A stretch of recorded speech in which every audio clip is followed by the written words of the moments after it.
The self-hosting feature needs to be added to a workspace, and once it's in a workspace, it's available for all projects inside. So first we need to go into the self-hosting tab of the workspace and to download the Weweb server that is available on GitHub.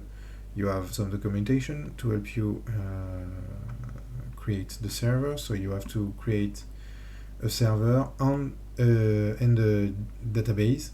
And you have the variables useful to connect your server to your database.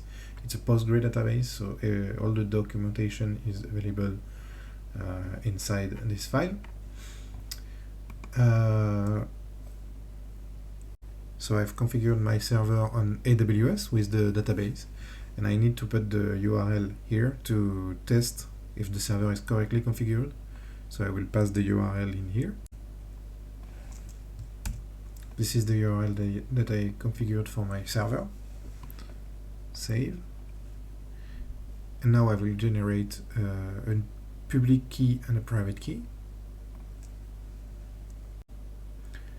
So now I can show the keys, copy them, and pass them inside my server. So I've done that already. So they are as an environment variable inside my server. And once it's done, I can test the configuration of my server. So the server is running, the server is connected to the database, the file storage is connected, the public key is set, and the private key is set. So now that everything is correctly configured, I will go into my projects, inside my dashboard project, and inside self-hosting. So first thing I need to do is to publish after setting up the self-hosting server. I will need to publish at least one time.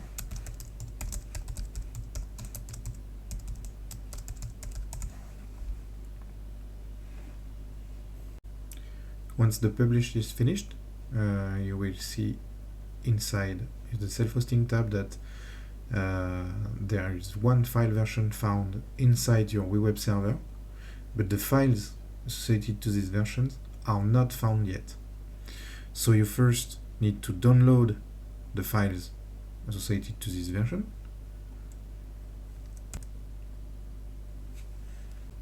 Once the files are downloaded, you need to extract them and send them to your server storage.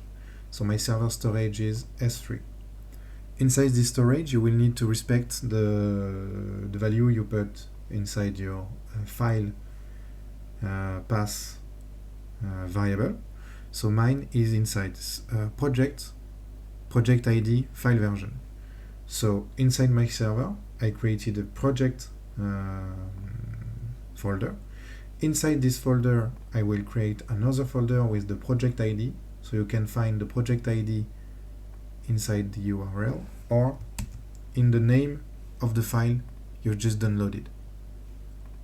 So I will create this folder, and then inside this folder I will have one folder for each version of my files. So each time I publish, I can update my server and put new files inside. So I currently downloaded the version 33, so I will create a new folder for it. And inside this folder, I will upload my files that I just downloaded. Now that my files are on my server, I can come back to Weweb, refresh the file versions, and it will tell me that the files are found inside my server. So I can activate this version. It will tell me that I need to be sure that the files are inside my server before activating this version. So now I need to put some domain name to access my website. So mine is this one. Save, and I've made the redirection for this URL to my server.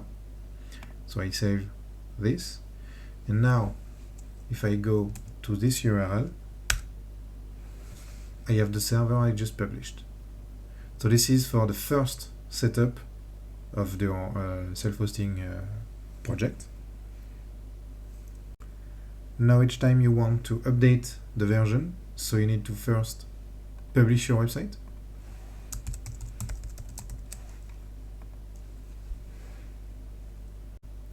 Once the publish is done, you can go to self-hosting.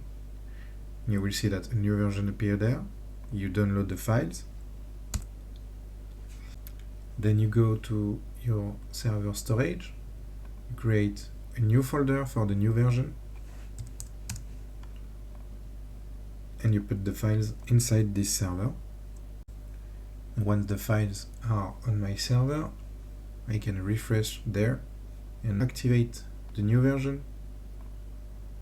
And when you go to your website, it will be the new version that show up. So here it's the same version because I didn't update it, but it's now showing me version 34.